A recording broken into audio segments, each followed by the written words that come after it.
This is the time which we all were waiting for. The inauguration of the 4th International Festival on Yoga, Culture and Spirituality. We would like to welcome all the delegates who are from different parts of the globe and present over here. 2nd of October is also celebrated as World Peace Day, as today it is birth anniversary of Mahatma Gandhi and Lal Bahadur Shastri ji. So as our Revered Chancellor sir is coming here for the lighting of the lamp along with all the dignitaries from different parts of the globe, we will start this international festival by lighting the lamps with a feeling of peace. Let peace prevail everywhere in the world. Let peace prevail in the nature. Let peace prevail in the universe. Let it be in our inner conscience and in the outer world. With the chanting of the musical Vaishnav Janto Tene Kahiye Je, first of all the dignitaries are paying their tributes and reverence to our Kulpita and Father of the Nation, Mahatma Gandhi ji and Lal Bahadur Shastri ji. Mahatma Gandhi ji, who opted non-violence as a medium to change the mindset of the people. Lal Bahadur Shastri ji, who did very significant things for common man. Today in this beginning of this international festival, as you can see that our Revered Chancellor sir is handing over his candles to all the dignitaries,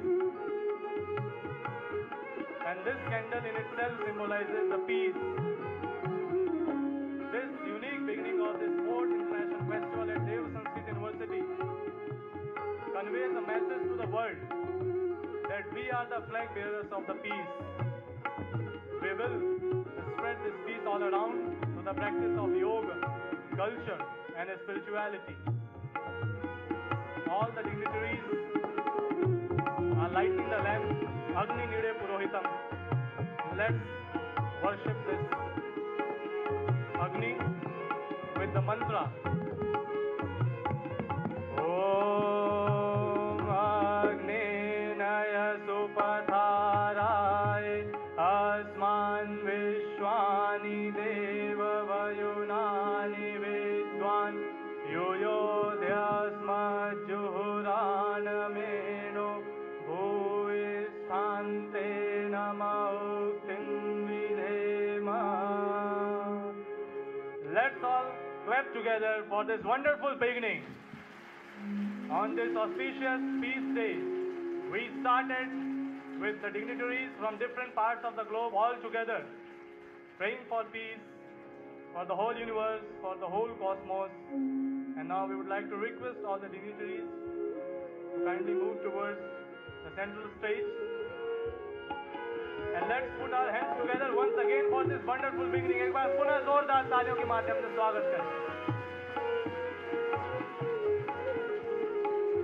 Sisters and brothers, this wonderful mega ceremony of this huge 5-day-long event, 4th edition of International Festival, has just commenced with the prayer of peace. We just invoked, by lighting the lamp, the divine protection of Param Pujya Gurudev, Vedic Rishi Pandit Shri Ram Sharma Acharya and Vandaniya Mataji. Vaishnav Janto Tene Kahiye. This is our way of offering tribute to Father of the Nation, Mahatma Gandhi and Shri Lal Bahadur Shastri. We can feel the divine protection and guidance all through the audience and this auditorium. 5 centuries ago, a bhakt, a devotee, Narsi Mehta, wrote these lines, Vaishnav Janto Tene Kahiye Je, Peer Padai Jane De, Par Dukhe Upakar Kare, Par Man Abhiman Na Aane De. I'm sure every seeker of spirituality each and every soul who is seeking for truth and peace must get a soothing feeling with this composition, which was very close to Mahatma Gandhi. Sisters and brothers, today we have the fortune to have with us on the dais Honorable Dr. Pranav Pandya ji, who is the Chancellor of Dev Sanskriti Vishwavidyalaya and the visionary behind this international festival. Also the head of all World Gayatri Pariwar, and we are privileged that he will be presiding the session today. Along with Dr. Saab, we have Venerable Patrick McCullum ji, Yogini Kali ji, Amy Bless You Gayatri Devi ji, Jagat Guru Suryanand Maharaj ji, Sri Forrest Landry, Padma Shri Dr. D.R. Karthikeyan ji, Mr. Carsten, Mr. Manuel Rivera, Mr. Ajay Bhavade, Ms. Meena Sharma, Ambassador of India, former Ambassador of India, C.M. Bhandari ji. I'm sure, along with them, we all recognize the seniors of Dev Sanskriti Vishwavidyalaya, Dr. Chinmay Pandya ji, Sri Sharad Pardi ji, and Sri Sandeep Kumar ji. Let's again join our hands together and our hearts together for this huge panorama in front of us. Friends,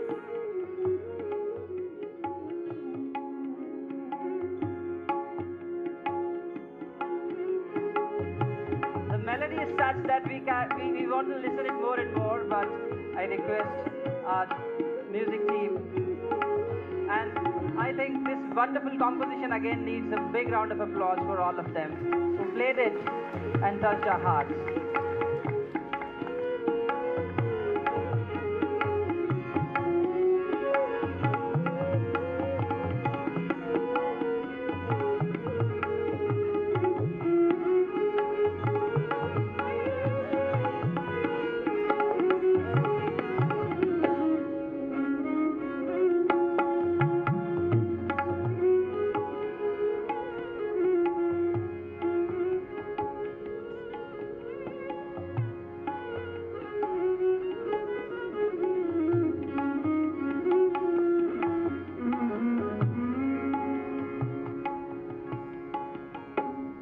thank you all.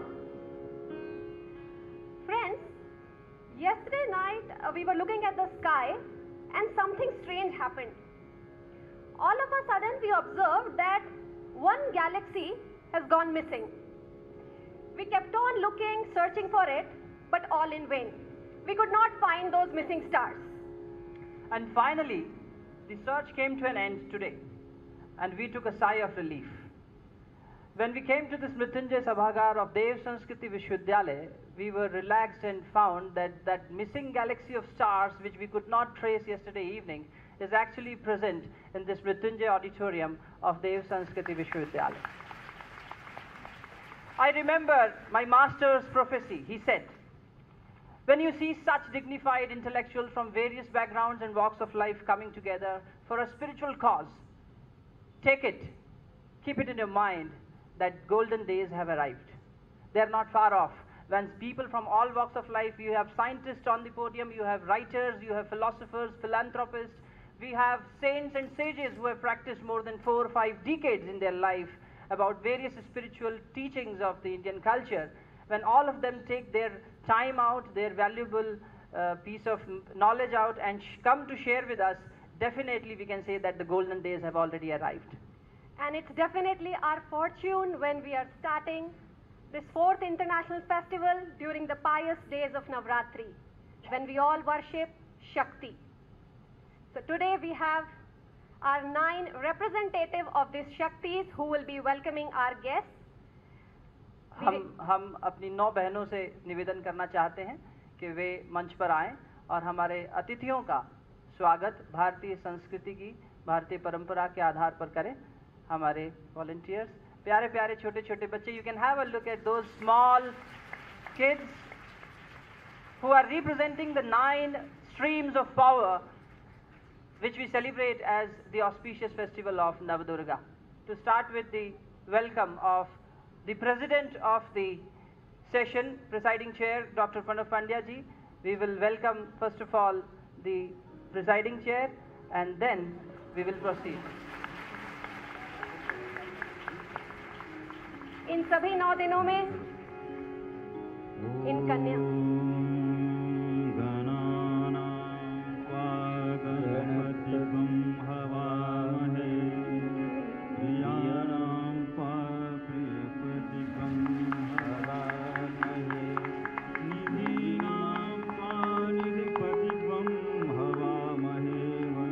Yogini, Kaliji, Dr. Karthikeyan, Reverend Patrick McCallum-ji,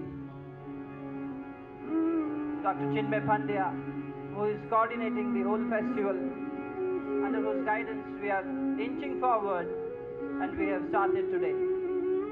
Shri Sharad Pardi-ji, who is the Vice Chancellor of Dev Sanskriti Vishwavidyalaya and a very old disciple of Param Pujya Gurudev, Pandit Shri Ram Sharma Acharya-ji. Jagat Guru Suryanand Maharaj Ji, who is always a family member for us. His guidance, his teachings always elevate us further. We welcome you, sir. Meera Sharma Ji, very close to the podium you can see, the former ambassador of India. Shri C.M. Bhandari Ji, who is now an ambassador of spirituality in fact. Towards the right side of the stage, next to Shri Sharad Pardi Ji, we have M.E. Bless You Gayatri Devi Ji, who is actually a very close practitioner of Gayatri Mantra, and she herself practices it and teaches us every time she comes to us. तालियों के माध्यम से इस स्वागत समारोह को और उत्साहवर्धक हम बना रहे हैं और इसी के साथ हमने इस स्वागत समारोह को संपन्न किया. We thanks once again to that divine power whose 9 different energy streams we just witnessed in the form of these beautiful small girls on the podium. Once again, welcome one and all. Friends, do you know why they have come here all the way from? They have taken their time out. They have actually come because of the urge, the quest which all of you bring together. My master always said, he said, when a disciple calls, the master appears. We all know this. When there is a need, when there is a thirst, when there is a quest, the divine incarnates and comes to elevate all of us. I'm sure the collective knowledge of this galaxy which is there on the podium is definitely here because they actually felt our need, our thirst, our learning karmic. So this is happening because of you all, and I request all of us to put our hearts and hands together for each one of us who has come here. A big welcome to our august audience present in the Mrityunjay Sabhagar. Dear brothers and sisters, our Shraddhe Chancellor sir always teach us that like our country, our university is also our mother. And in the honor of our mother university, Dev Sanskriti Vishwavidyalaya, I request everyone to kindly rise for Kulgeet, anthem of the university. Everyone is requested. कृपया अपने स्थान पर खड़े हो जाएं. Kindly rise. We will be singing the anthem of Dev Sanskriti Vishwavidyalaya, Kulgeet.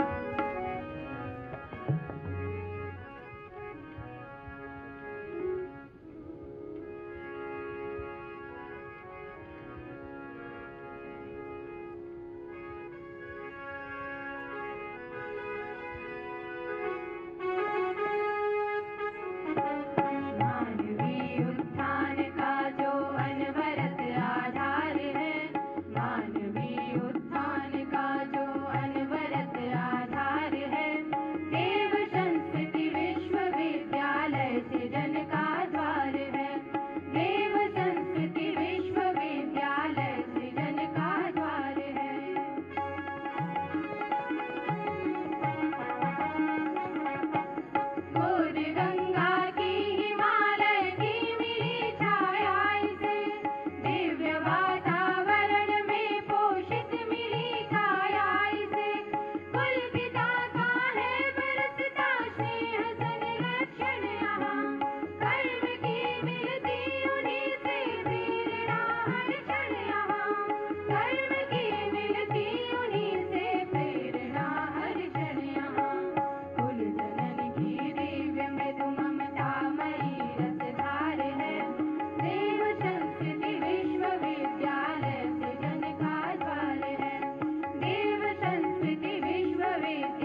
melodious composition is composed under the guidance of Param Shraddheya Dr. Saab. The essence was actually indicating that tomorrow actually is getting nurtured, nourished in this. The future is getting generated in this very campus. This campus is always dedicated for flourishing future. Every action taken here, everyone practicing anything here is actually the master's will. We are guided by our master, and we are all moving towards that path which he has shown us by living in his life. Ladies and gentlemen, I have the honor of introducing you the Vice Chancellor of Dev Sanskriti Vishwavidyalaya, who is an engineer by profession. But when he came under the shelter and guidance of the Master Param Pujya Gurudev, he actually became an engineer of life. He started relooking at his life and finding where can he improve. And that engineering made him one of the best disciples we ever look up to, who had actually given his sweat and blood behind the structure what you see in this campus. He's the man who actually creates things on paper and then comes into picture under the guidance of Dr. Saab. I would like to request Shri Sharad Pardiji to kindly come on the dais and welcome our dignitaries. Ladies and gentlemen, Shri Sharad Pardiji, Vice Chancellor, Dev Sanskriti Vishwavidyalaya.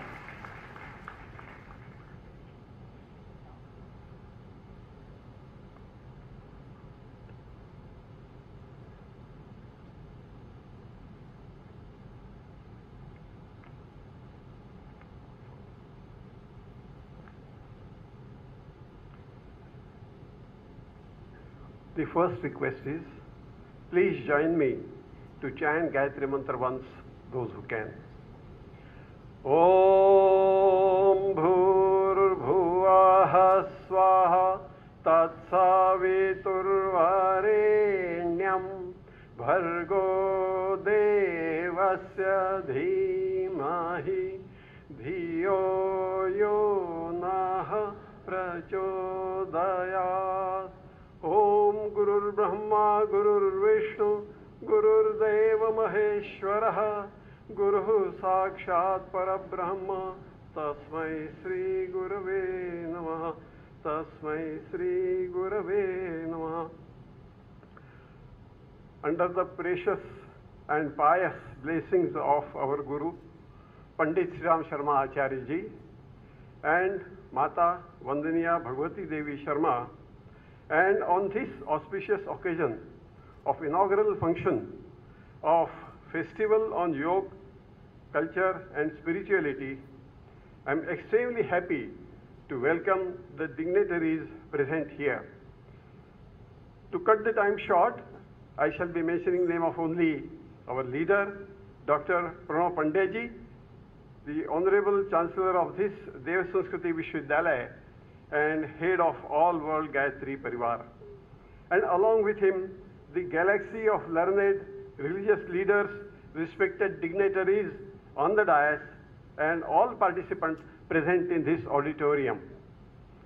There are guests in this auditorium, organizing committee members, volunteers engaged in various activities, members of media, ladies and gentlemen, members of staff, and my dear students. A very hearty welcome to you all. This festival intends to bring together the study of various branches of yogic discipline indicated in the principles of Indian culture, which is one of the oldest of the world and still attracts human mind around the globe, and that too within the clear principles of spirituality. These three are independent aspects, but they can blend into one very smoothly. This blended knowledge, if carefully and sincerely followed in the life, can bless the human beings with real happiness.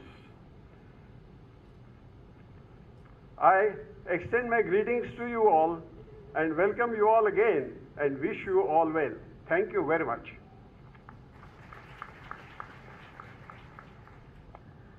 Thank you very much, sir. Friends, in an event of such magnitude, it's very important to set a tone and lay a theme. When in coming 5 days we would be taking a dip in the ocean of knowledge, it's essential to know that around which theme our talks and thoughts would revolve. To do the honors, I would like to introduce to you someone who's a spiritual psychiatrist by profession, but chose to serve for Master's will all his life. After clearing the membership of Royal College of Psychiatrists Examination UK, he finished his studies and practiced in London for many years. But as they say, that someone who has a pain in his heart for society, for people, cannot stay on shore for a long time. They definitely jump to save others and uplift people. Such is our Pro-Vice Chancellor, Dr. Chinmay Pandya, whom I would like to invite and request to set the theme for this 4th International Festival.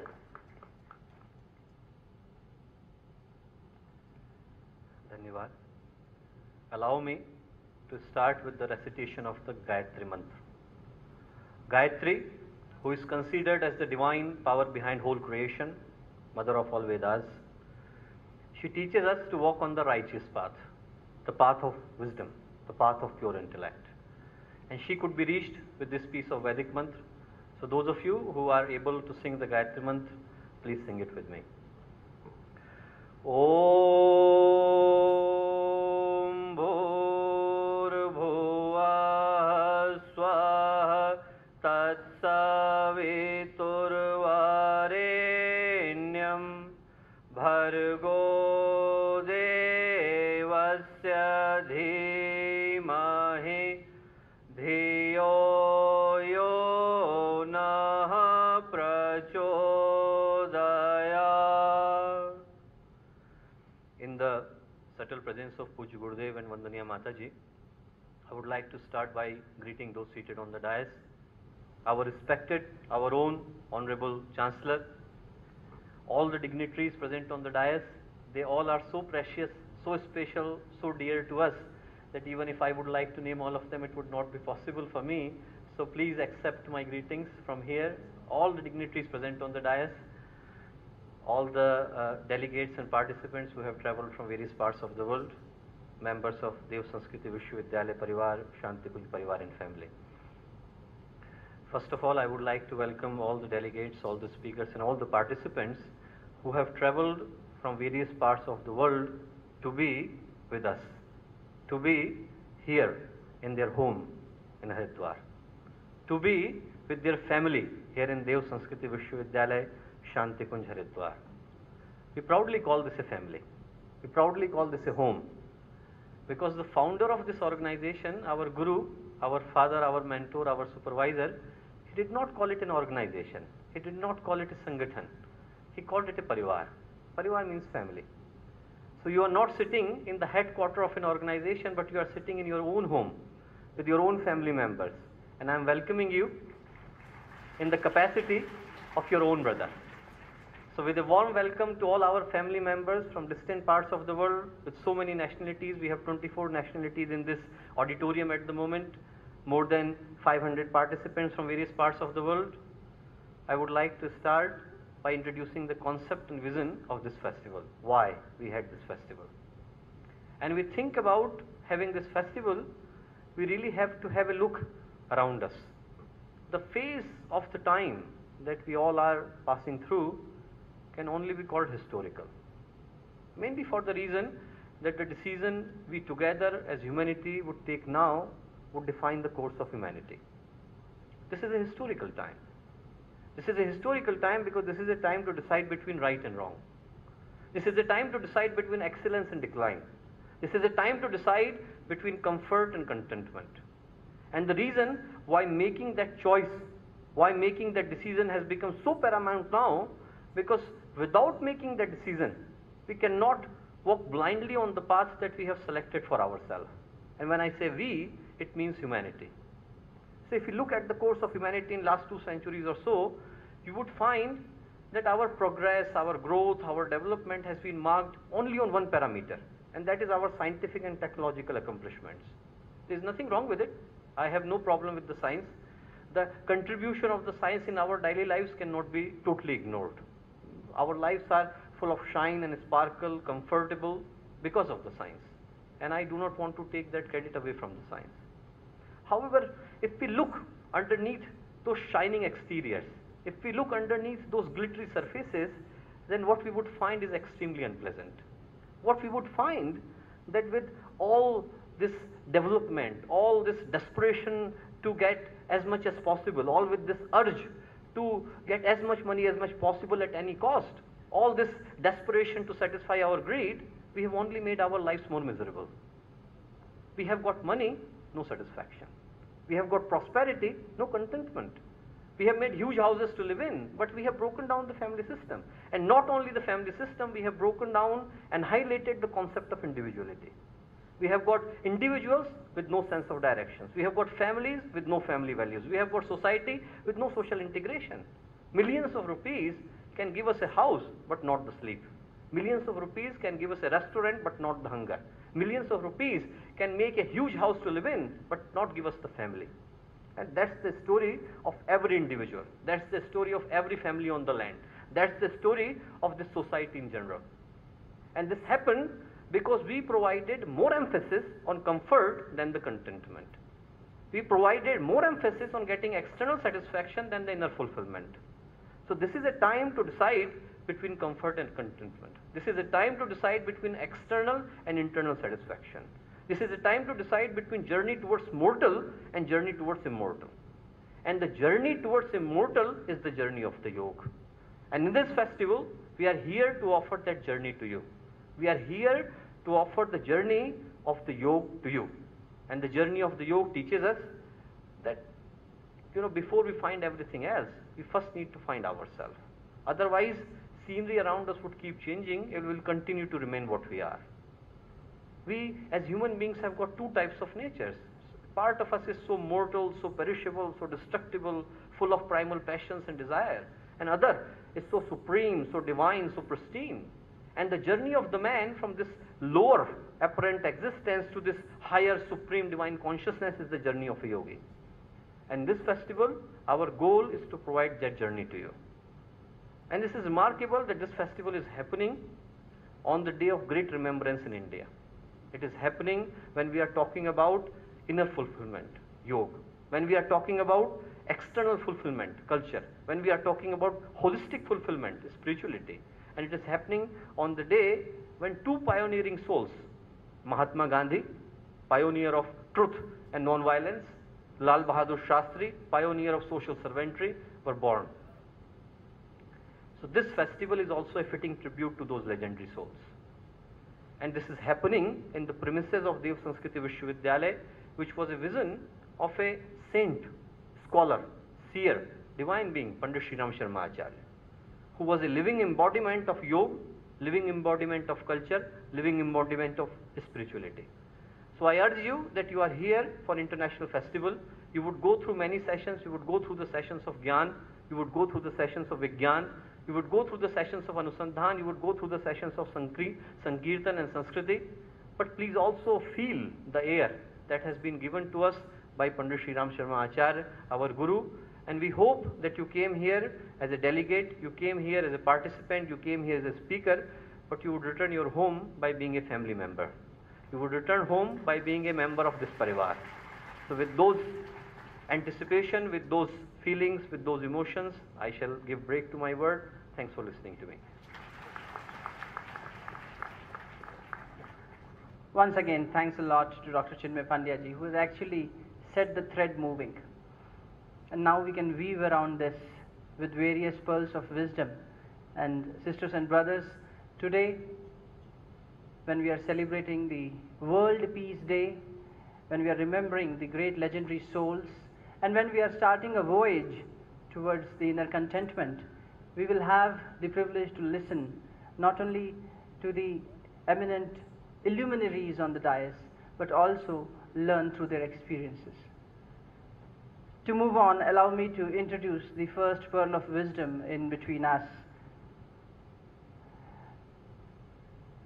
The first pearl is actually an eminent speaker who has been serving the nation since his early childhood, and who actually could reach the highest ranks in the bureaucracy, who was called for various investigations when the Indian government required it, who has that contentment within himself so that he can use his intellectual mind in clarifying the doubts whenever it comes. Ladies and gentlemen, Padma Shri awardee, Dr. D.R. Karthikeyanji, who is already a part of Sanskrit Vishwavidyalaya Gayatri Pariwar and has been generous enough to visit us at our request, is between us. We welcome you, sir. Dr. D.R. Karthikeyanji, Padma Shri Award winner, who is an IPS officer and the Director General of Human Rights Commission in India. Sir, we are privileged that you are with us. Kindly bless us with your words of wisdom. Thank you very much. Hari Om, Namaskar, good evening to all of you. The most revered Master Chancellor, Dr. Pranav Pandya ji, esteemed Dr. Chinmay Pandya ji, the learned Vice Chancellor, members of the faculty, students, eminent personalities on the dais and off the dais, dear students, ladies and gentlemen, my most respectful greetings to you, all of you. I am happy to participate in the 4th edition of the International Festival on Yoga, Culture and Spirituality, which brings a new experience of rejuvenating the spirit of life and enabling us to recognize the divinity within us. It is the most auspicious day, as was pointed out. Navaratri, the last day of Navaratri, the holy festival.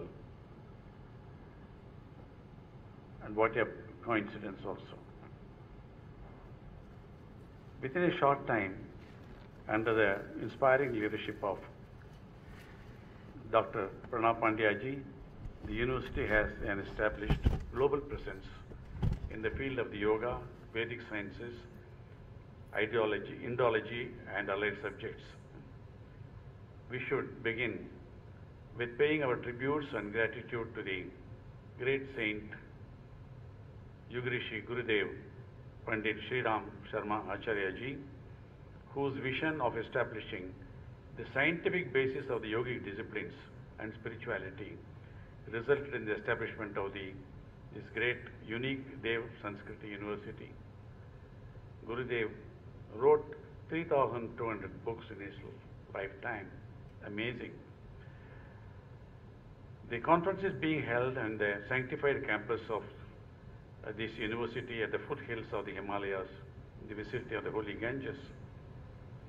As visualized by the Gurudev, this unique institution of higher learning is successfully molding its students, not only from India, from many parts of the world, into selfless, warm-hearted, compassionate, kind, noble, and enlightened human beings. This morning, when we were going around the campus, Shantikunj, along with my colleagues from USA and Germany, because as you all know, there are thousands of people come here every day. Thousands of people have the meals there, they stay there, have darshan, meditate, get blessings, get healed and go. But perfect discipline and cleanliness. So every place is so clean. This is not the first time I'm here, but my colleagues also noticed everything was so clean, people keep coming and going. Cleanliness is godliness. You know, as you know, our Prime Minister, Mr. Narendra Modi, has started this cleanliness campaign this morning. Even though he returned from USA early morning, he was there leading this campaign for the whole country. So it's a great thing. It has been going on, I was told, from the very beginning. The cleanliness is given so much the prime importance and truth. Naturally, godliness can be only when there is cleanliness. Now, I thought, as I came, this was in my mind.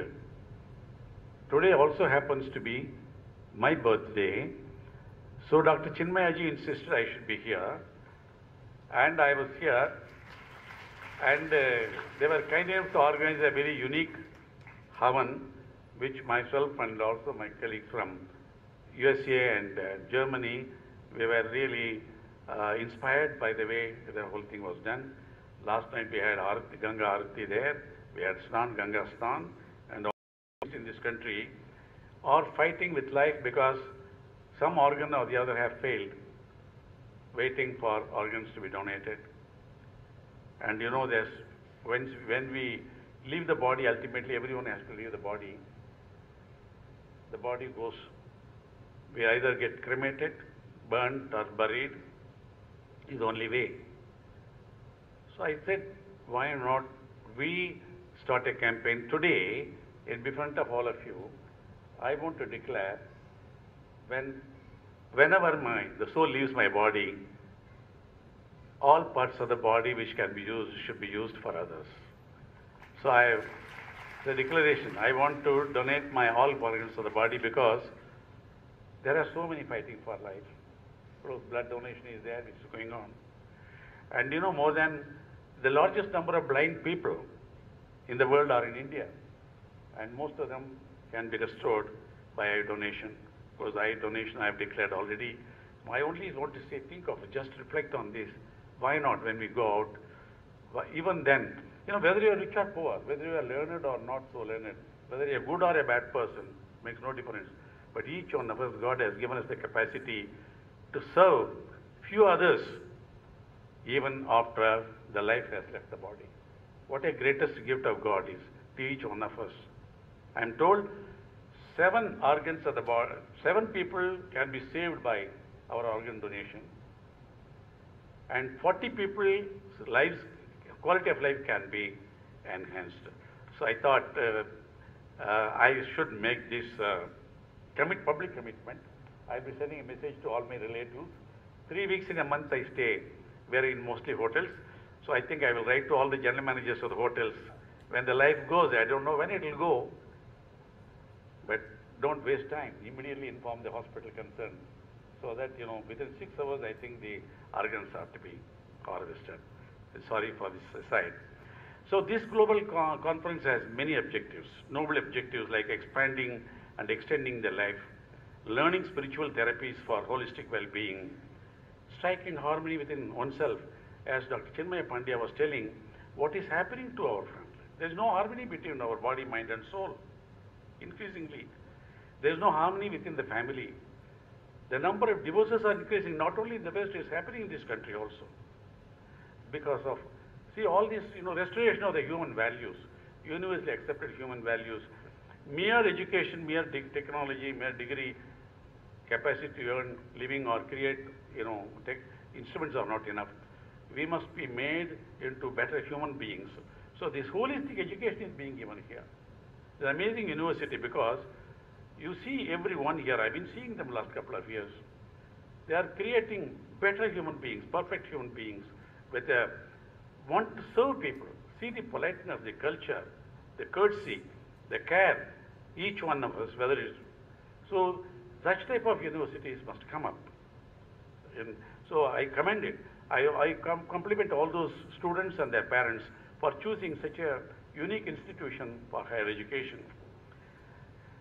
And about spirituality is a deeper science based on self-realization and transformation of the thoughts through intrinsically established, verified principles. Though its principal focus lies in the domains of the cosmic consciousness and deeper cores of human psyche, it is as scientific in its methods as any other branch of the modern science.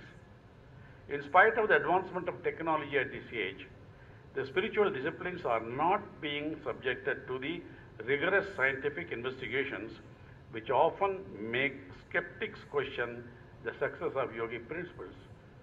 When I am talking to you, I am remember of one great cell biologist, Bruce Lipton, who met me a month back and gave me a book called Biology of Belief. He's a cell biologist taking classes to the medical students all over America. 20 years back, he said this tiny cell, which is a building block of, he was fascinating. He said, I must study it. 20 years he has spent only on studying this tiny cell, and he has come out with a book telling me, he told me, Mr. Karthikeyan, when you say in your traditions, your Vedas say faith heals, it is no longer superstition. He says, scientifically I have established the only thing which gives total healing at cellular level is faith. That's it's called biology of belief. He said that. That is when you sincerely believe something. When I have a headache, I get Saridon or coffee. Okay, symptom gone. Something else, you give antibiotics or cortisone. Something more, you okay, remove the gallbladder or something. But he said that's only healing a part of the body. Total healing takes place when it happens at the cellular level. They say trillions of cells are there, and each of them have their own life, thinking, and all that. So it's at that cellular level. That's why when we say, when you go to, in all religions, whether it's Christianity or Islam or Hinduism, when you go, instinctively believe in something and follow, of course, you have to change your lifestyle and all that, follows the disciplines, the total healing takes place. So it's no longer superstition. Science accepts faith can heal itself. And another good friend of mine, Dr. D. Nornish, under the inspiration of one Indian guru, Swami Sachidananda, he did research and wrote the book called Reversing Out Disease. He said, no need to go to bypass surgeries, avoidable. 20 years back, his book Reversing Out Disease is the bestseller accepted all over the world, and we are doing it in the Brahma Kumari's Global Health Hospital in Mount Abu also. This change your lifestyle, change your thinking, positive thinking, yoga, meditation, vegetarian diet, non-fat, positive thinking, helpful being, compassionate. He said the blocks disappear. He has proved it. You know, you can't make a statement like this in America and get away. He has established it scientifically.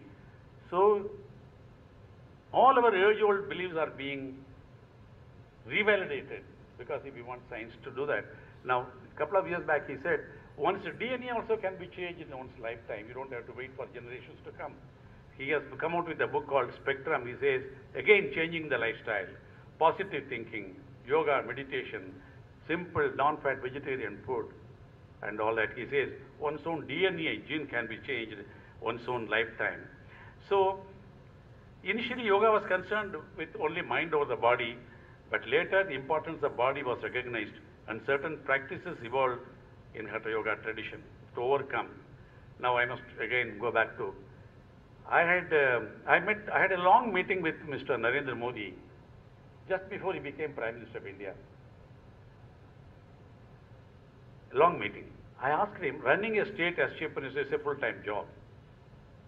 And where will you find time to run the state, plus campaign for the national party? At that time, this party was an opposition party. Where will you find the time and energy to go around the country to campaign? He told me, Karthikeyanji, I get up at 5 o'clock in the morning, 90 minutes of yoga, pranayama and meditation. Without that, I don't start the day. So at the end of the day, I don't know what fatigue is. At 10 o'clock in the night, I'm not fatigued. He said, I've been doing it since my younger days. And then this is what he repeated in the United Nations also. He said, starting about the value of yoga, he said, there should be a day to observe International Yoga Day. The great master here from Portugal is there, Amrita Suryananda ji. 10 years back he said, you must have observed World Yoga Day. I have observed, I have participated in Lisbon also.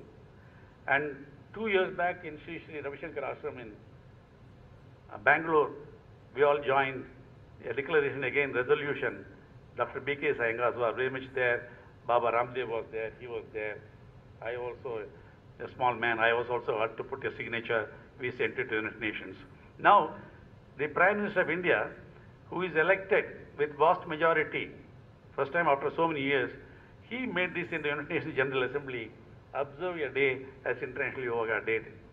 So yes, it came. Of course, ultimately I was telling Swamiji, Amritswanaji, of course the credit will go to you, but now the world has accepted, because there is no country where yoga is not by practiced. No country of any religion. The yoga masters are wanted everywhere, and many of them come and become also yoga teachers and go. And Dr. B.K. Sayangas, the great man, you know, I was close to him, he left the body only recently. He said there are 6,000 of his Iyengar yoga teachers around the world. And great scientists come and used to say in Pune, how to heal diseases through yoga. Because they know the modern medicine has its limitations. And even Americans cannot afford it today with the way it's going on and all that. So all our ancient traditions are coming back. Forget all those wrong practices supersede come in. That's the purpose of this great university and the great master sitting here, Dr. Pranav Pandya. He wants to establish the purest forms of these traditions, where scientifically proved, established, and principles are being followed, restored. Now I had something else to say now. I have taken a lot of your time. I don't think I should take more of your time, except in telling this is a great university, this is a great organization. The greatest, organization is the greatest, all World Gayatri Pariwar. I have been there since function. The people are so sincere, devoted and all that, on the right path. More and more such people come to this organization.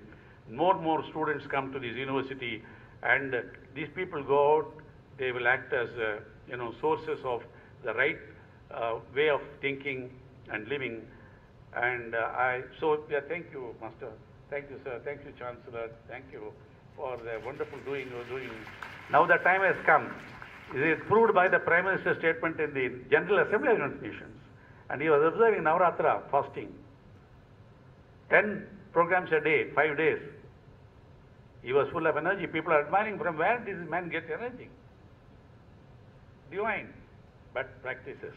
Lifestyle, right thinking, right way of living, and yoga, pranayama, meditation.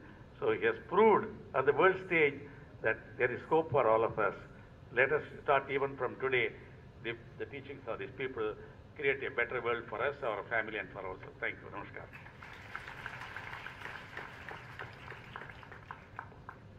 Thanks a lot, sir. Before we proceed, once again, many, many happy returns of the day. On the behalf of all World Gayatri Pariwar, we pray to the Divine Master, Param Puji Gurudev, for your well-being always. आपने जो कहा कि हमारी prime minister ने कहा कि एक world yoga day होना चाहिए, definitely at the Medicine Square lecture when he says that we should start exporting teachers, we should start exporting computer engineers, I am sure the day has come that Dsvv Vishwavidyalaya will become a founding stone for exporting yoga instructors, theology students to the rest of the world, and they will guide what Indian culture is actually about. The depth of yoga which we learn from the classes of Param Shraddhay Dr. Saab, in Gita and Dhyan's class, what we learn from his, the depth of real yoga, beyond postures, what is it, unification of self and the divine. I am sure all of you, the ambassadors of the Sanskriti Vishwavidyalaya, are going to teach the world in the coming days. Friends, our saints and rishis were true researchers. They had a scientific outlook, and they shaped our lives in such a way that yoga, culture and spirituality had become a part of our daily routines. Mudra was one such aspect. Be it pranam, namaste, ashirwad, all the mudras have a scientific reason behind it. Our next speaker, she has not only worked on mudras for last 30 years, but has also inspired many lives.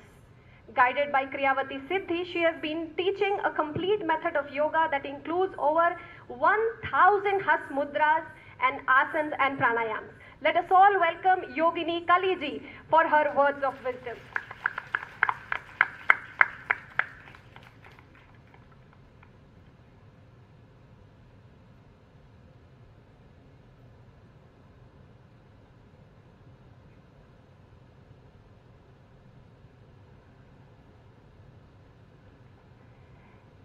Namaste.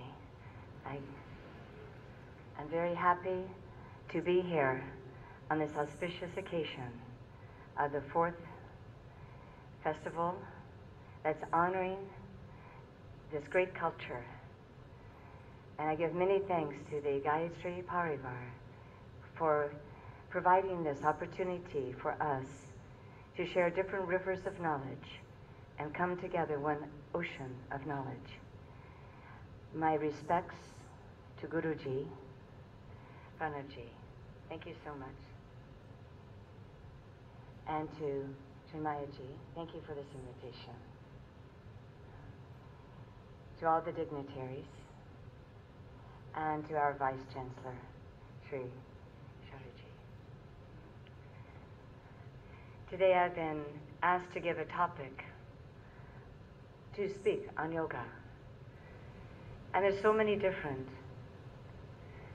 things we can discuss today, because whatever knowledge we share, it's a drop in the ocean of yoga knowledge. I picked the topic of mudra. I will say a few words on that, and then express the different ways that we can understand mudra. First, a background to it. Our dear Chancellor asked me when we met today if I would say a few words on Tri Yoga to explain what it is. To speak on mudra, I can only speak first on the origin of it. We know that mudra has always been part of the spiritual practices in this great land, Bharata. We see only in a few other countries the Anjali Mudra. And yet in this country, we know of the mudras that go with the 24 syllables of the Gayatri Mantra. We know of various mudras that go with the pujas, the homas, and mudras for meditation. I too was only familiar with those. I would sit in Jnana Mudra, and that was to the extent, except for Anjali and some of the classic mudras I mentioned. Then in 1980, January the 5th, I would say a miracle took place, at least in the way that I understood it at that time period. Now I understand it is Sanatana Dharma. It is this great, ageless truth that is the very language of our heart. It's the wisdom of the Mahat, the universal mind. Sanatana Dharma is ageless teaching. Sometimes I hear people say, for various reasons, why they don't take to yoga sadhana. They might say, well, I'm a little too old, I don't have time, so many reasons. But if they really understood how far-reaching the effects of sadhana is, we can no longer say, I don't have time, it doesn't matter, I'm too old, or whatever the reason might be. Because it's the language of our heart. And what we do today has an impact today. It's like that stone that goes into a clear lake, and the ripples continue. And they continue as far as that water will carry. And based upon the actual intention, the power of that thought. For example, we see Gandhi today. His teachings are still with us and bringing fruit into endless lives. And still, his philosophy is embedded into the hearts of all of those who heard about ahimsa, the path of nonviolence. Because that soul, when it entered here, the ripple effect was quite large. And it continues on. And wherever Gandhi is today, his teaching is present with him. Because our soul is ageless. Therefore, the only knowledge for the soul is Sanatana Dharma, because it is the ageless truth. Whatever I did in previous lives, whatever we all did, brought us to where we are today, to who we are today. Again in January 1980, on that 5th day, a Pancha day, I woke feeling something special was going to happen. And sure enough, that evening, as I guided over a dhyana, a meditation class, I spoke about the importance of being still, sitting still. I was not a practitioner of Hatha Yoga. I had not perfected an asana seat. But since childhood, I had one seat, and that was the seat in my heart, and asking, who am I? Where did I come from? Where was I before I landed here on earth? And when I would ask this, a blissful feeling permeated me. It was like my own little secret. As a young child, 7 years old, I would say, where was I before here? And I'd feel bliss. And I knew I could ask that question, who am I? And get the same answer anytime I asked. It didn't last long, the bliss. I didn't have the present day yoga sadhana to back it up. But I had an experience with the blissful nature, with the Anandamaya Kosha. So it was brief. But that feeling began to permeate through me more and more. So on that eventful day, on that miracle day of January the 5th, when I asked who I am again, and then I said to them, let's visualize energy flowing up our spine, this Kundalini. Let's honor the Universal Mother. And as soon as I did that, my hands began to move on their own, no longer only in Jnana Mudra, but so many mudras began to flow forth. As I said, I was like everyone else. I did not know, nor should I have known. And yet in the Vedas it speaks of 1,000+ mudras, perhaps the mudras of Lalita. And as they began to flow through the hands, my breath began flowing in pranayama. And my body began flowing through beautiful inner dance of asanas. No place had these ever been seen before. Not these mudras, and not the way that the asanas were connecting. It was all guided by the Mother Goddess. At the time, there's no identification with that. I just knew that deep inside, this universal energy had awakened. And I knew then that Sanatana Dharma is the knowledge of our soul. It is ageless, and it stays with us. So whatever we take up today, whatever age we are, it will have that ripple effect. And the more that we immerse into yoga, the greater this ripple effect becomes. We should never limit ourselves. We all know of Sanatana Dharma. We know that the divine is within us. And yet, the tamasic energy, that rajasic energy, at times overpowers and directs us in the wrong ways, that we forget our true purpose. When I experienced this miracle, it wasn't just that evening. It's continued to the present day. At any time, this spontaneous yoga comes through. And just as the hands flow, which I'll give a demonstration, the breath flows. The yoga asana flows. We're talking about flow meaning prana, meaning consciousness. When we just heard our last wonderful speaker, he said, what is the cause of Guruji's energy? I could hear him say, cosmic. And it is. It's cosmic energy. It is cosmic.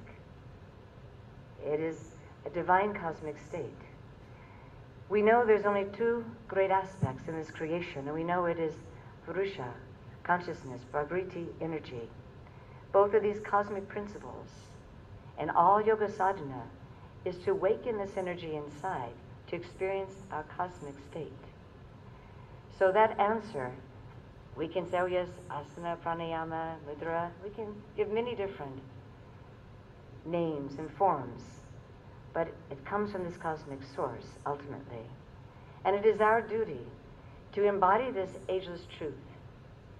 And yes, realize, as our gifted speaker, Chinmay said, that we seek outwardly, and we seek, and we see so much progression, and we're not to take away from that, but to notice at the same time, is it truly bringing us closer to our divinity? Or we take in this great knowledge that we have been privileged to hear, Sanatana Dharma, to hear this ageless truth and implement it through yoga sadhana in this home of the Gayatri Pariwar. It's a great cosmic umbrella with all these sciences beneath it, given a path to return. So when we say Sanatana Dharma is ageless, remember, I was only a young child when I began self-inquiry. It didn't begin in this life. There was nobody around me in a small town of Kentucky, in USA, that had any of this knowledge of yoga. But because of the previous dhammas, this has come back, because the truth is ageless. And what we do today, let's do it with the full intention that it is for today, but it should have this ripple effect so it can be of service to humanity. Again, in January the 5th, 1980, when the ageless truth awakened in me, when I knew nothing except I knew that inside, that journey is what I was meant to take. But let me just take a moment in closing to show something with the hands. And before you see it, you may think, what's this hand dance? Oh, it's so much more. But I think I'm among those who understand the power of mudra. It did not come from my thought. It comes because it's time now to bring these mudras into the planet. And understand that mudra means focus. It's to seal together. It's to be a sign. And when this many mudras are coming to our planet, I must say the sign is here for even greater awareness of yoga. Yes, it's in all the countries. I've been to 40 plus to teach Tree Yoga. And wherever I go, there's something that opens the door for me. It is often mudra. So, at this time now, I'm just going to tune in and just give the demonstration of mudra. We have it in picture form, but I think the demonstration is a wonderful way to conclude. And when you see it, I'm not moving my hands intentionally. I don't even have any desire to do so. But yet our hands, we're moving them all the time, aren't we? There are vehicles of communication. But this is the inner communication. And this is what yoga is about, is the communion, is to connect. What we do with our hands, we may think, what does it matter? But what if I was to stand here like this and be very restless with the hands, or dull, or leaning, or moving? You would know automatically that inside, that person is not focused. Something is going on. Just in the same way when someone says to me, oh, I don't do hatha yoga, I only do mental yoga. But what's moving that body is our mental energy. But what's moving the mudra is something beyond. It's a pranic force. Before the mudra, we heard some wonderful words about the proof of vegetarian diet. And I want to say that what has come through me, in those days it first began over 34, 35 years ago, when they asked, how did this happen? I said, I don't know. I just changed my diet. Dean Ornish did not speak about vegetarian diet. He spoke about vegan diet more precisely. It is a plant-based diet. And I've been following that over 35 years. And I can say that before that I was vegetarian. And everyone needs to look at how the dairy cow is treated. And today in India, we know it's a sacred cow, but look at the sources of it. Has it been overly used? Can we be kinder, more compassionate to the cow? Why am I saying this today? Maybe it's Mahatma Gandhi inspiring. He loved the sacred cow. When he didn't want to take milk even from his cow, when he didn't want to take milk, what did he do? He carried just his own, so he knew where the milk came from. So I give thanks to Mahatma Gandhi on his birthday for ahimsa. And now, the last moment.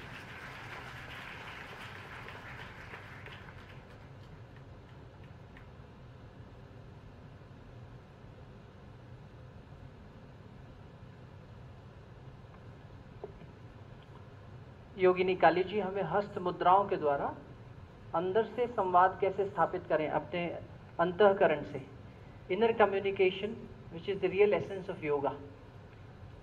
And as she said, this is not an intentional movement of hand, it is a synchronized, harmonious effort, which is a kind of free-flowing river. And you can see very quickly she is introducing us to so many new mudras. I think in the next 5 days, we all must spend time with Yogini ji to learn some of them, some of the new mudras, as she has worked on more than 1,000 such hast mudras. Big round of applause, I believe, for such synchronized, harmonious demonstration of hast mudras from Yogini Kaliji.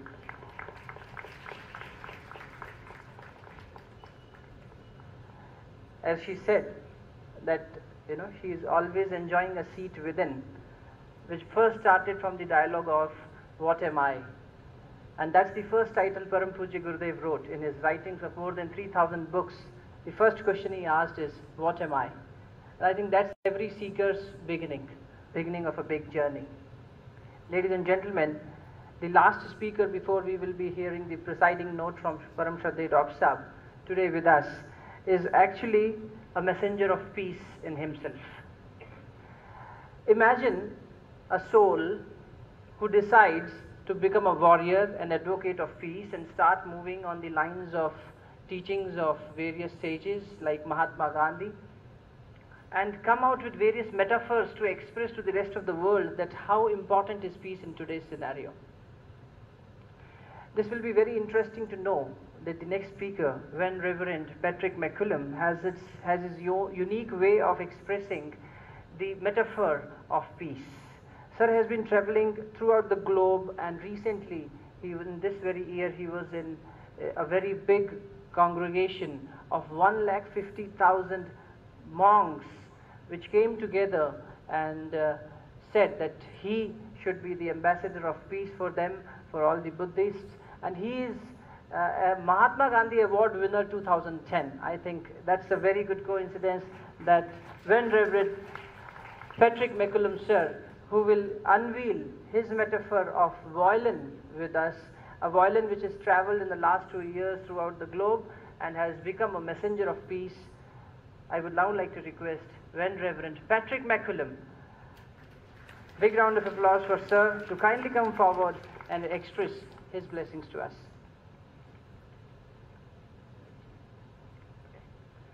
So first I would like to thank all of the wonderful people who made it possible for me to be here, the university and all of the esteemed elders that we have bringing wisdom to us. But what I would really like to focus on in my initial thanks is to let you know that I'm both honored and humbled to be in your presence, those of you who sit out there.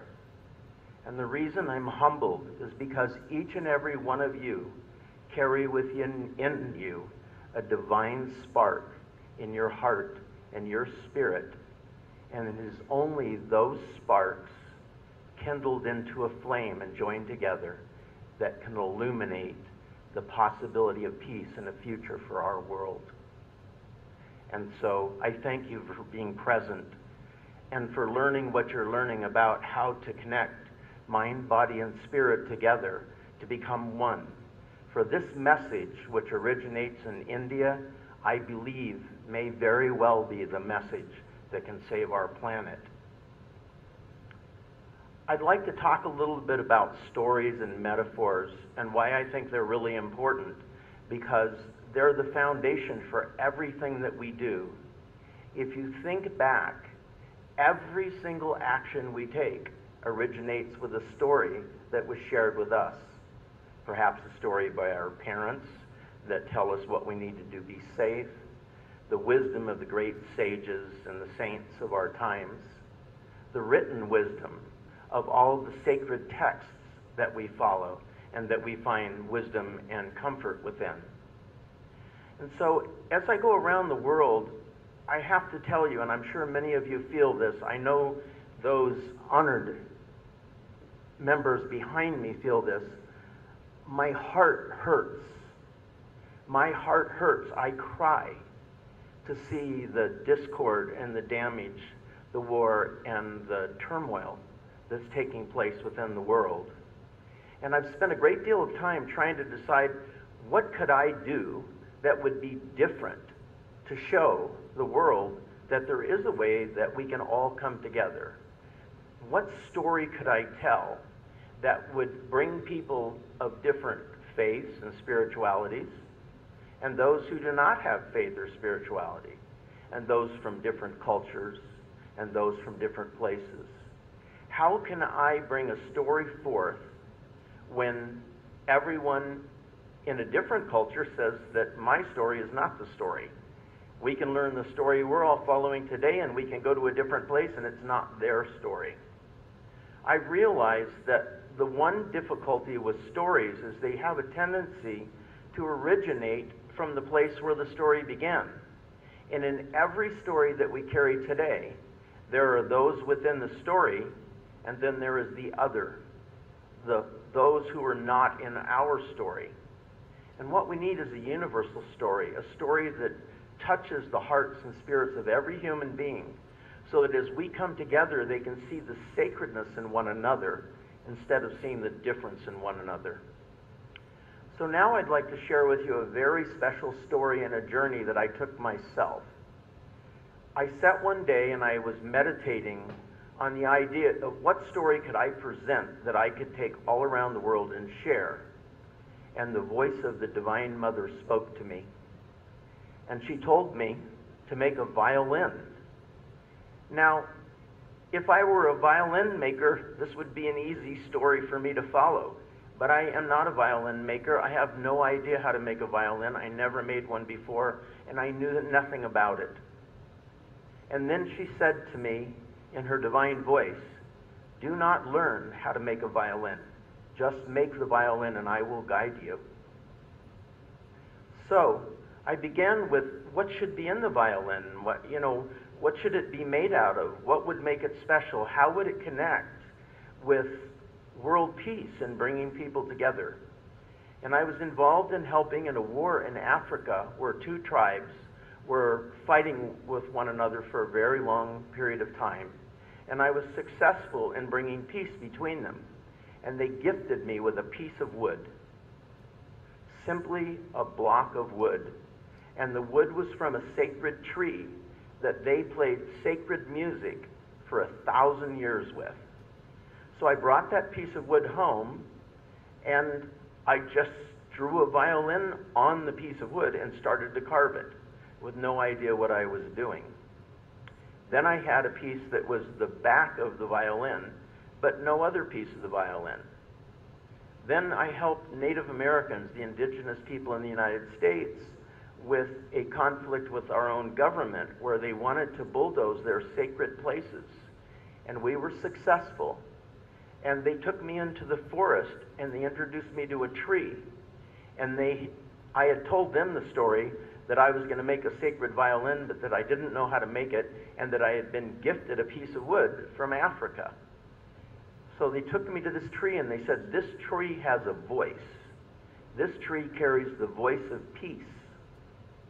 And I looked at the tree, and as a person who honors all sentient beings, I said, well, the tree may have a voice of peace, but it's a living tree. I can't cut this tree to make a violin from. And so the elder of the tribe suggested that I talk to the tree, and I express what it was I needed, and that one day the tree would gift me with what I needed. So I went to that tree about once a month for 6 years. And at the end of the 6 years, a giant storm had come and it broke the top of the tree off and it fell to the ground. And I cut a piece of wood from it and I carved the top of the violin from this piece of wood. Then I was in Ireland on the day that they signed the treaty between Northern Ireland and Ireland to stop the war. And a branch had broken off of a willow tree growing out of a sacred well, which is an ancient symbol in Ireland of connection with the divine. And so I carved that piece from that broken willow and I put it into the violin and I began to see a pattern. The pattern was that each of the things I was gifted with were connected with the sacred. And each of the pieces came from a different culture and a different belief. And as I started to put the violin together, all of the master violin makers said, "This will never work. This is the wrong wood, it's the wrong size, it's the wrong this, it's the wrong that. It will never work, it'll never become a violin." And so I put the violin aside and I decided I would stop, I would not work on it. And then I came to realize that that's what we do with the peace process in the world. We continually strive to find ways to peace.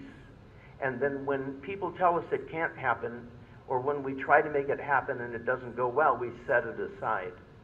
But then we come back to it, because each and every one of us know in our heart that without peace, both inner peace and outer peace, this world and all of us will not survive. And so I took the violin out again and I carved it more and more and I made more and more pieces. And there's a very long story behind this violin. But when the violin was finished, I needed to put a varnish on it, a covering to protect it. And I tried to decide what was there connected to war and conflict and resolution of conflict that I could make the varnish out of. So my grandfather had been in charge of going into Hiroshima 8 days after they dropped the atomic bomb. And he brought back a small vessel of the dust of the vaporized buildings and people of that horrible, horrible incident. And he also brought back a tiny fragment of the peace treaty that was signed by the Emperor of Japan with the United States and the Allied forces. So I took those two things together and I ground them together. Then the Native Americans gifted me with ashes of the white buffalo, which are sacred to them. And on another journey, I was in Jordan, Amman, Jordan, and then other places in Jordan, and I went to the baptism site where Jesus was supposed to have been baptized, and I took sand from the ground, and I ground all of this together, and then I had someone gift me with a sacred oil that originated here in the Indus Valley about 6,000 years ago. I mixed them all together, and I coated the violin with this for a varnish. I went and I bought strings. I'd never played it. I don't know how to play a violin. And I put it all together, put the strings on it, and all the experts said it would sound terrible and it would never be worth anything to anyone. But it was very nice. It was very beautiful. And I took the bow and I played it and it sounded terrible. And I was terribly discouraged. I didn't know what to do. I had no idea what to do. And then the Divine Mother spoke to me one more time. And she said, take the violin to India and immerse it in the Mother Ganges, in the river. So I took this violin, which was fully finished and varnished, and well, it didn't sound very good. It was beautiful. It was beautiful, and it was something I'd spent many, many years creating with this idea that it would show how the diversity of many different things that other people think can't fit together could all come together into one story, and that in the end its voice would be the universal voice of music, which all people understand and can connect with, and that it would be a sacred instrument of the voice of peace. And so I came and I went to Varanasi, and I went deep out into the river, and I took the violin and I put it under the water, and I held it for about 3 or 4 minutes, and I took it back out. And when I took it out, it was sopping wet, dripping, sopping wet, completely saturated with the water of the sacred holy river. And it took 3 months for it to dry out. But when I brought it back and it dried out, one of the first people that I played it for was a man who had a heart condition. His heart skipped the beat 40 or 50 times a day. And I played the violin for him, and his skipping heart stopped skipping. And as we move forward, his heart still has not skipped. And so I felt that this is something sacred, far beyond anything I could imagine. I'm an ordinary, everyday person. I'm not special. I'm just like all of you. But I was given this sacred task. And then I thought, well, where will this violin go? Who will care that I made this violin? But I started to play it, and I started to give it to different people who I believe were wanting to connect with the sacred. And I asked for their blessings of peace to come together to create a better world. And one by one, as they would bless it, the violin became more and more beautiful in its sound. I could tell you the full journey, But just before coming here, the violin was invited and played for the opening of the Nobel Peace Prize Summit for the world. It is going to be playing for 2 presidents. It will be playing for the Prime Minister of India and for the Queen of England. So here's something that began as just a small story, myself believing in faith and carrying forward. And so what I'd like to do now is to show you the violin and share it with you. And I don't know whether or not we have the person that was going to play. We have someone that's going to play it for you who is a violin player. But first I'd like to show it to you, and then I'm going to offer it to each of the guests, probably after we're done so that it doesn't take up too much time, to each offer their blessings. And this violin belongs to all of you. So please come forward after our event is over or at any time during this if you would like to put your own energy and your own beauty and hope for the world into this violin.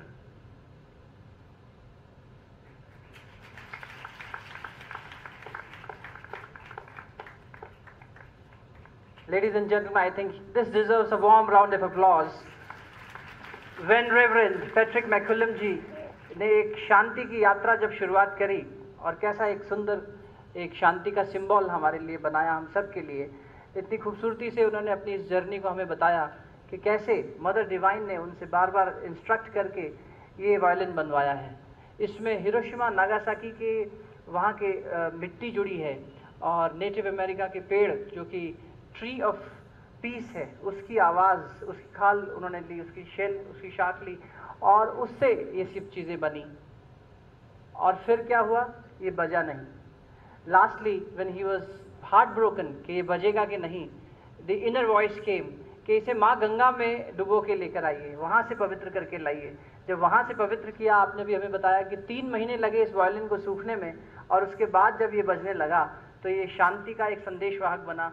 When Reverend Patrick McCullum on his journey, and this violin is gonna go to the Queen of Britain, to the Prime Minister of various countries including India, क्योंकि यहाँ की मिट्टी इसमें जुड़ी है. मुझे लगता है भारत की उस संस्कृति के लिए, गंगा मैया के लिए जोरदार तालियां.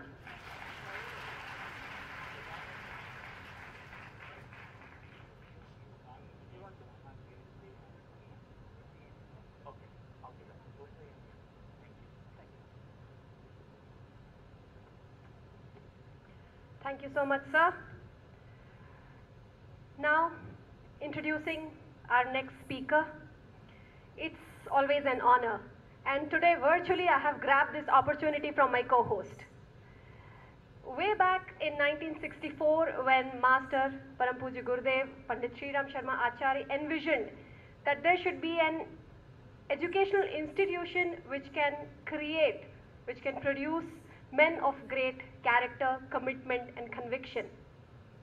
But it needed a painstaking effort to bring this dream into reality. And he's the man who made this happen.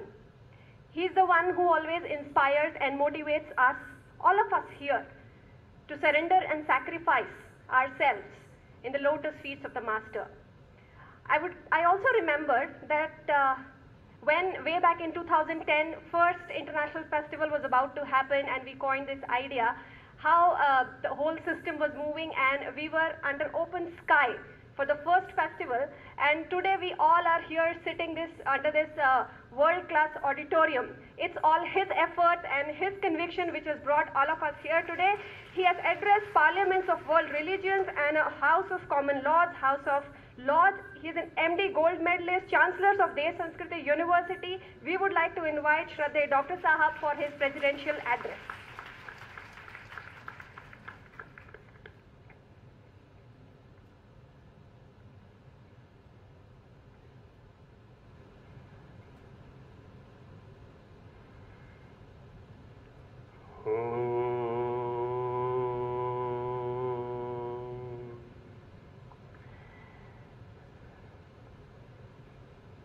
In the august presence of the settler power of my Guru, Pandit Sri Ram Sharma Acharya, Vandaniya Mataji, Reverend Patrick McCullum, Dr. D.R. Karthikeyan, Yogini Kaliji, Seated with us, Jagat Guru Amrit Suryananji, Ami bless you, Gayatri Devi, Castonji, Manuel Rivera, Ajay Bobade, Meera Sharma, and C.M. Bhandari ji, our old friend. My Vice Chancellor, Sharad Parde ji, my Registrar, Sandeep ji, and my Pro Vice Chancellor and the person who started the theme, and Dr. Chinmay. All the present audience, all the brothers and sisters, all the Devtulya Bhaiyon, Dev Surupa Behnon, Shakti Surupa Mataon. Let me first start with the congratulations from all of us to Karthikeyanji for his birthday on the same day, which is the birthday of two grand persons of this country, Gandhiji and Lal Bahadur Shastri. And third, we join Karthikeyanji from today onwards with him. And I asked him to celebrate his birthday every year in Shantikunj, in university, here only. He has said, yes, it has been made, tailor-made like that because you are organizing the festival from 2nd to 6th. This means I am supposed to be present here every year on 2nd. I welcome our various speakers, dear Karthikeyanji, who spoke on the yoga and about the Narendra Modi.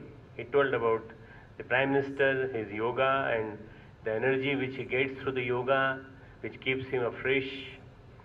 I can remember my meeting with Modi ji this month. Me and Chinmay, both of us met with him for about 35-40 minutes. We sat together.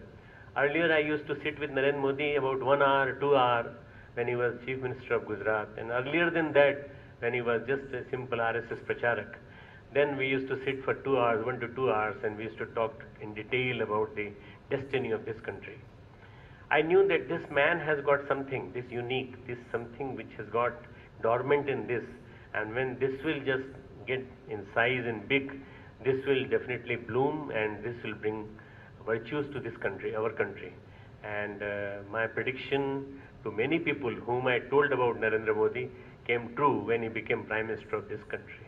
And I could see the Prime Minister in a smile, despite his all type of heavy routine. I know that he is a workaholic.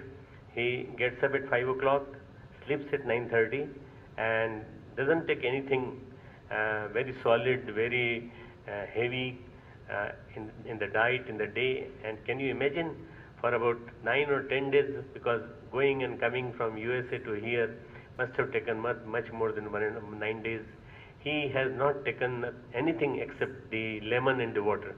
And about him he told the miracle of yoga, miracle of yoga. This is the miracle of 90 minutes yoga which he practices every day. His experience is wonderful. My experience with Narendra Modi has been wonderful. I met him 6-7 times, and many things we talked together. We suggested him. He asked me, Gayatri Pariwar will tell me, and whatever Gayatri Pariwar tells me, I'll start practicing those things in India. And those things, if they start running like anything, then I will definitely say that India will become the most powerful country in the 21st century.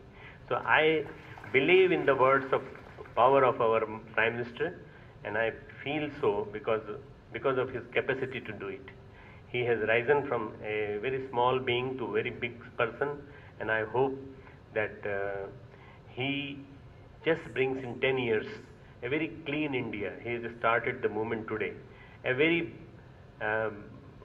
you can say, yogic India, deeply involved, submerged in the yoga, and a very spiritual India, a very cultured India, and that becomes the Jagat Guru of the whole world, the Guru of the whole world, and that Master of the whole world will be able to do the justice.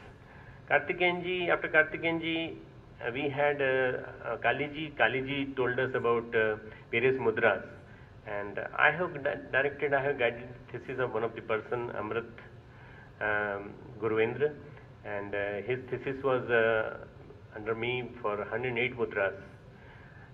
But she has practiced 1008 mudras, and she will give us the demonstration of that, and we will record her demonstration, and we will like to know more about mudras, because mudras can cure you like anything and give you a lot of energies. We heard Patrick McCullum, and Patrick McCullum has been traveling all over the globe. He has been with the Nobel Prize winners, and he has been traveling with his violin. His violin is symbolic of peace, the eternal peace which will connect each and everyone to the cosmos. And this is the real yoga. I think this is the real yoga.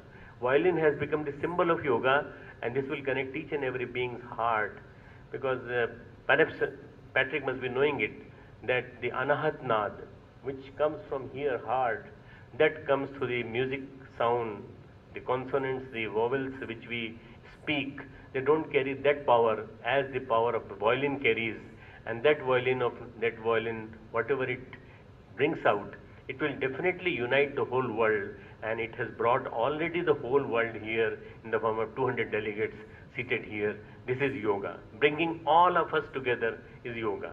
Unison of all of us together is yoga. This is what has happened here.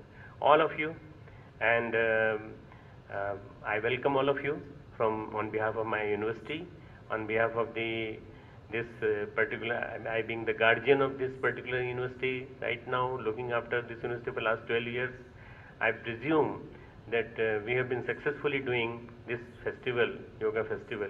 And this festival is really, in real sense, bringing all of us together. Yoga, culture and spirituality, these are the three words.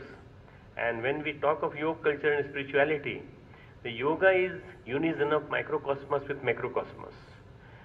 Yoga is excellence in action, excellence in each and every action, excellence in walking, excellence in eating, excellence in your sleeping, excellence in the way you talk to each other, excellence in the way you express yourself, excellence in each and everything. Matlab, in real sense, you start changing, modifying you from the beginning. The moment you start learning yoga, you don't start learning with the yoga with the asana, pranayam. You start learning the yoga with the most perfect being you have to become. So start from the very beginning, your routine, your day-to-day routine.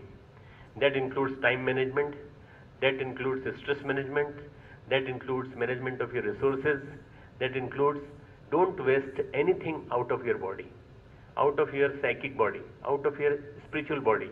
Don't waste anything out. Let it be preserved inside you. That is the yoga.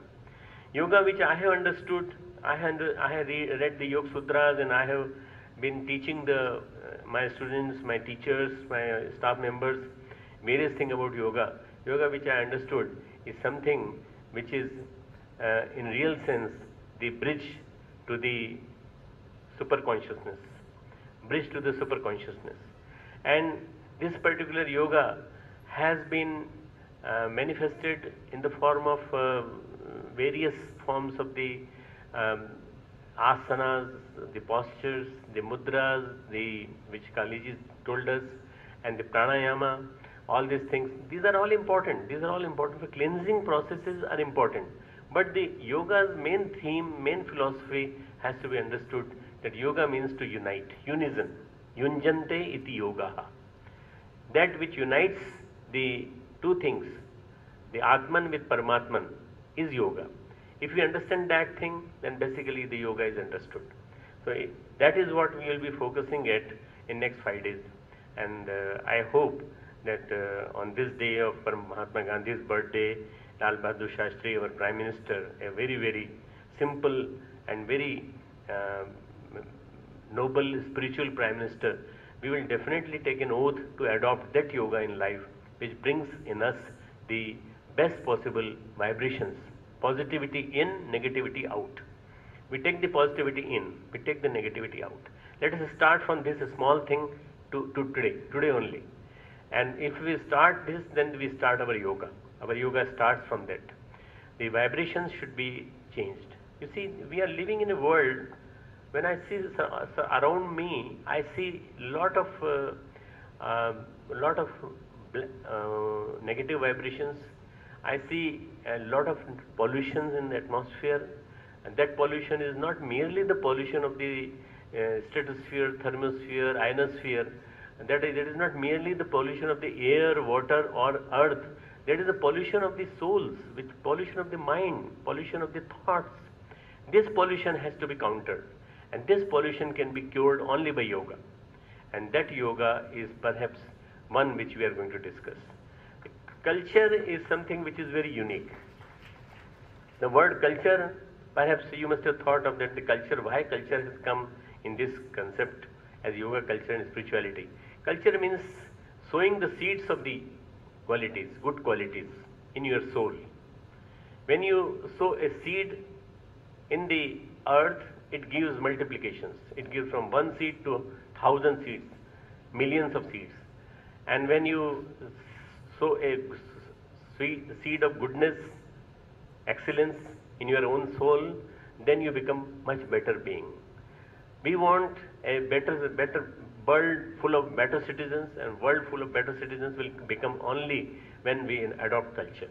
We should be cultured. We should be cultured. And this culture should come to us through spirituality. Spirituality will bring the culture to us and bring in us the yogic being, which will start uniting with the macrocosmos, that is the Almighty.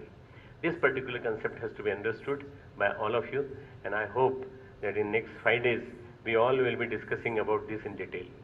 The spirituality word has been misunderstood by people.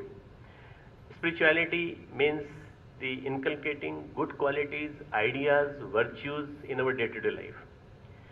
From where? From the cosmos, from the Almighty, from the consciousness, from the superconsciousness, from the Lord, from the God, from the Father, from the ultimate one who started imagining that why should I be only one? I should become multiple. Eko aham bhavusyami. I am one, let me become many. And that is how this whole creation of the cosmos, our being, our earth, this all came into light. There are so many varieties of the animals, so many varieties of the animals below the sea, in the air, in the water, and surrounding us in the other atmosphere. We don't know about them. But besides those animals and insects and other things and other beings, there are other things also, and they are spiritual souls. They are cursed souls. They are very much souls which have been disturbed because of the way they had been treated in their previous life, and these souls are lying in the upper atmosphere. We can see that particular darker area if we start developing that vision by yoga. Once we start developing the vision by yoga, we start praying for their liberation. Let them be liberated. If they are there, then the whole world will be stressed out. World will be living in the state of the totally grief and misery and all those natural calamities like which are happening everywhere, all over the world. You can see them happening through ISIS. ISIS movement has come, in which they are talking about one religion, Islamic State. Then the various things which are happening in the world, like fighting between the two countries on the borders on the sea. There is no border on the sea, but they are fighting for the borders on the sea. And then there are so many small wars which are happening all over the world. About 200 wars are happening every year. Small wars are happening every year. Although we didn't have any Third World War, but these 200 wars are killing the people every day. The dynamite was invented for a specific purpose, but the various things which came out of it, they have killed so many people, they have made so many people disabled. Lot of people are suffering from various illnesses. Lot of people are suffering from the effects of the World War I, World War II. And World War I perhaps must have died, but World War II people are still living. All these, their curses, their feelings, their emotions going into the atmosphere is making the whole subtler world polluted. We want to clean the subtler world. polluted, subtler world needs cleansing, and that cleansing can be done by yoga. Yoga is the only solution to the cleansing of the world, and that can be done through meditation. Meditation is giving a bath to your personality of noble and ideal thoughts. Meditation is going deep into the consciousness and start realizing the divinity.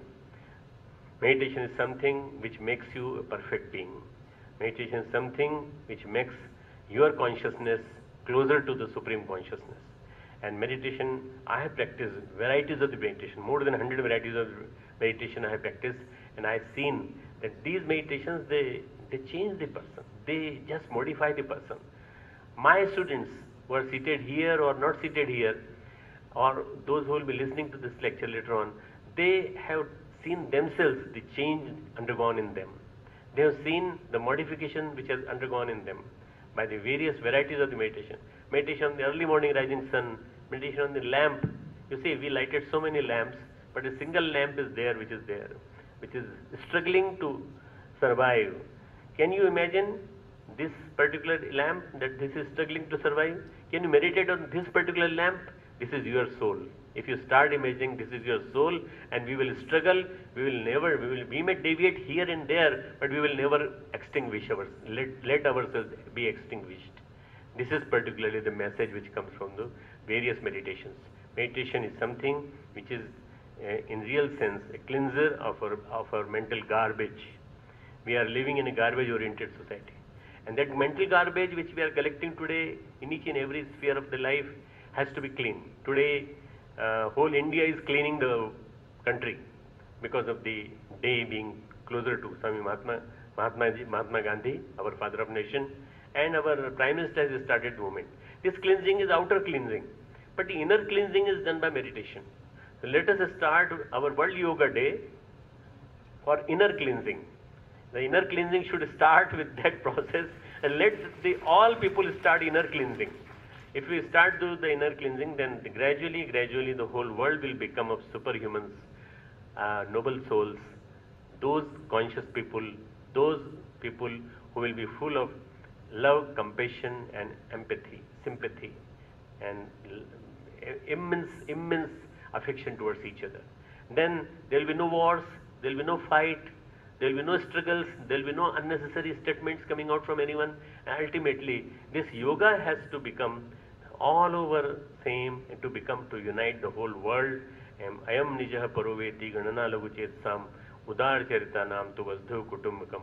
Whole world has to become one family, and Gayatri Pariwar invites you to participate in this family, to become a part of that big family which is going to become in near future. Let us become a part of that big family, Vasudhaiva Kutumbakam. Thank you very much.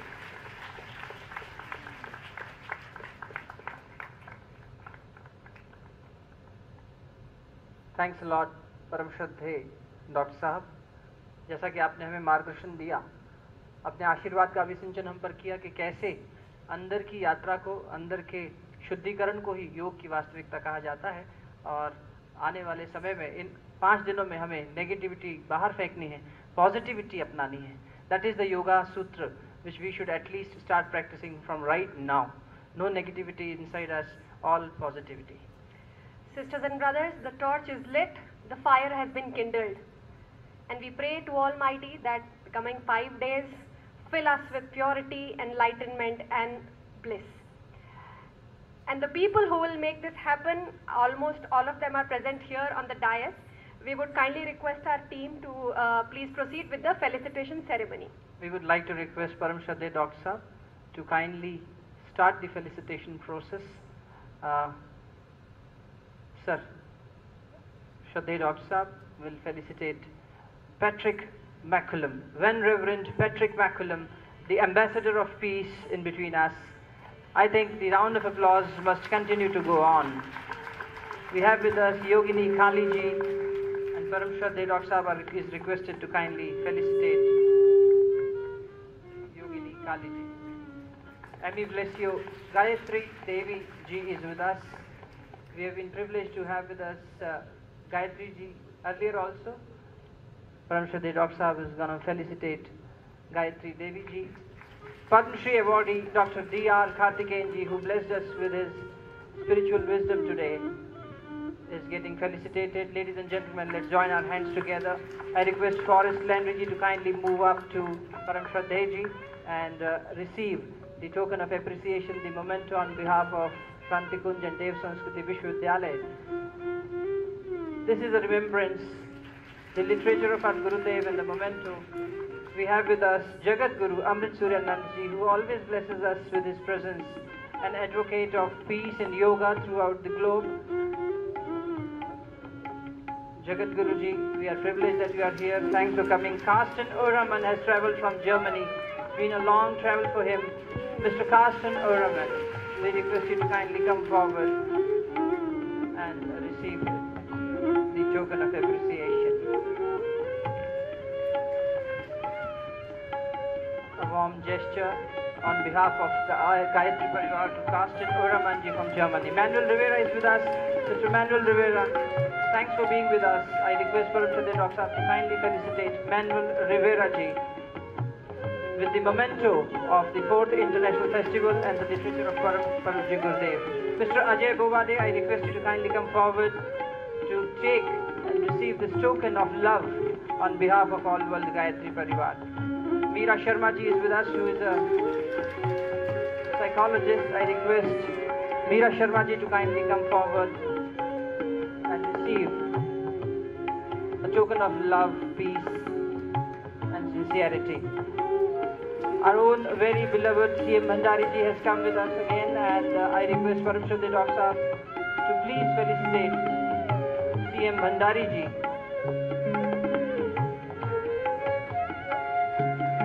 Big round of applause for all the dignitaries. Once again would like to thank Param Shraddheya Dr. Sahab for taking the effort of felicitating our guests from the dais. It is his vision, it is his efforts, his guidance, which has actually made us come so far. Ladies and gentlemen, we are already listening to the violin, which has become a symbol, a mascot of peace. Before we go for Shanti Path, we would like to unveil the souvenir of this very festival, and therefore I request all the dignitaries on dais, in your dais folder there is a souvenir. Kindly take it out.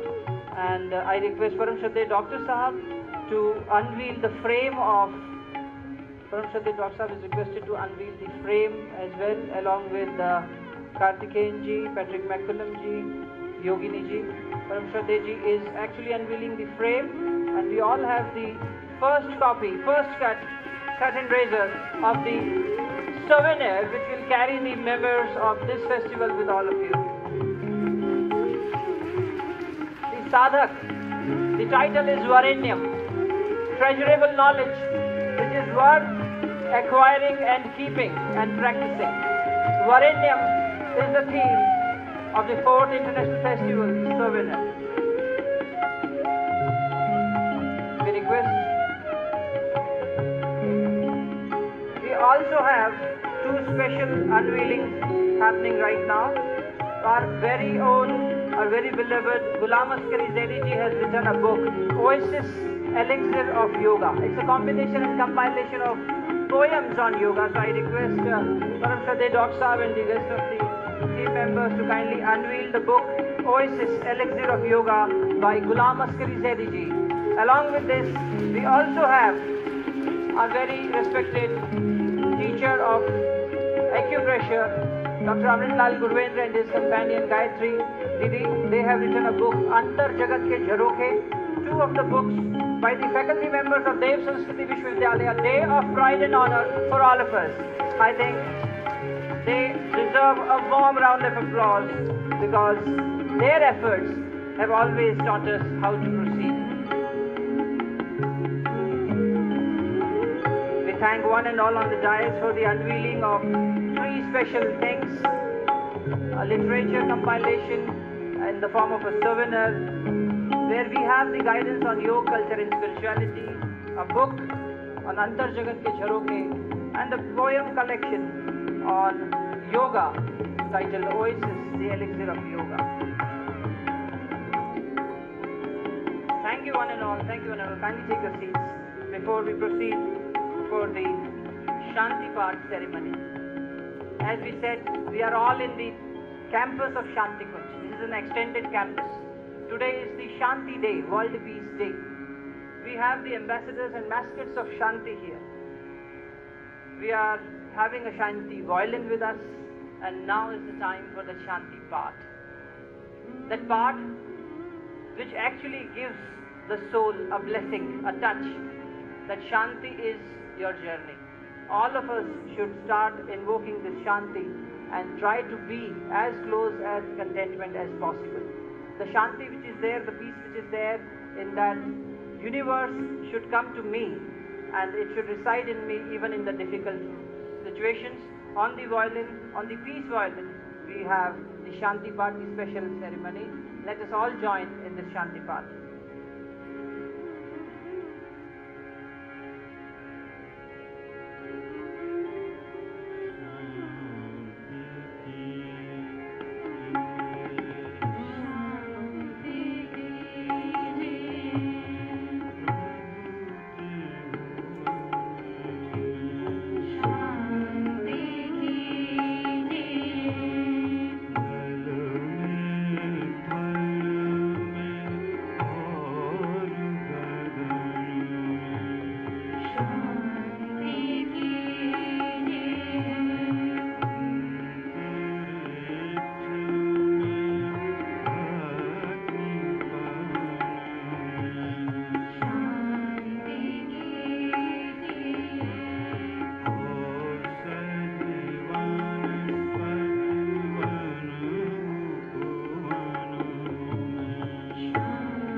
Let this peace, this Shanti prevail everywhere, in every single particle of this universe.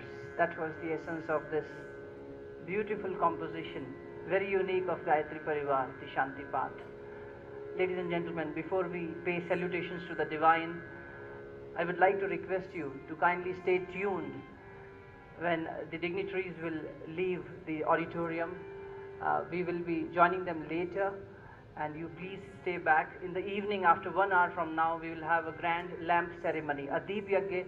Right at the outside, we have a Prageshwar Mahadev amphitheater temple, where we all will sit together and practically feel the energy and vibration of this Shanti. This is the auspicious Navratri time which is going on, and tomorrow morning we will conclude that with the celebration of the Shera and morning Yagya. So it's a very wonderful opportunity for all of us, and therefore all the delegates are requested to join us after 1 hour in the Deep Yagya, the lamp ceremony. I also request the speakers of the day. We have Patrick McCullum ji, we have Yogini Kali ji and Kartikeyan ji, to kindly join us after the session for having a little discussion in detail. Let's now pay the salutations to the Divine, to the Master Param Pujya Gurudev and Vandaniya Mataji for their blessings, because of which all this has come to happen. All of us will join our hands and then close our eyes and recite the mantra of paying salutations to the Divine. Om Namo Svanantaya Sahasramurte Sahasrapala Shishirorvahane Sahasranamne Purushaya Shashvate Sahasrakoti Yugadharine Namah Sahasrakoti Yugadharine Namah. Once again, thanks to one and all present here. Our dignitaries, the galaxy of the stars is actually now making their way, and we will be listening to them and their experiences tomorrow as well, and in the coming days. We thank Param Shraddha Dr. Saab for presiding this session and taking his valuable time out, and all the speakers who actually will be sharing their journey in the coming days with us. I think all of us can once again join our hands for all these who came here. Big round of applause for making this a grand opening. Our volunteers are actually going to escort our guests to the room where we'll be taking a little discussion forward with the speakers. मैं निवेदन करना चाहूँगा हमारी EMD की team से कि यहाँ पर जो बाइट्स लेनी है उसकी तैयारी रख लें. बाइट्स ली जाएंगी जो हमारे आज के वक्तव्य हुए 3 उन अतिथियों से हम थोड़ी बहुत चर्चा करेंगे. तो इस वाले रूम में इस साइड में हम लोग अभी बैठेंगे और साथ साथ चर्चा का क्रम करेंगे. EMD की टीम से निवेदन है कृपया करके इस व्यवस्था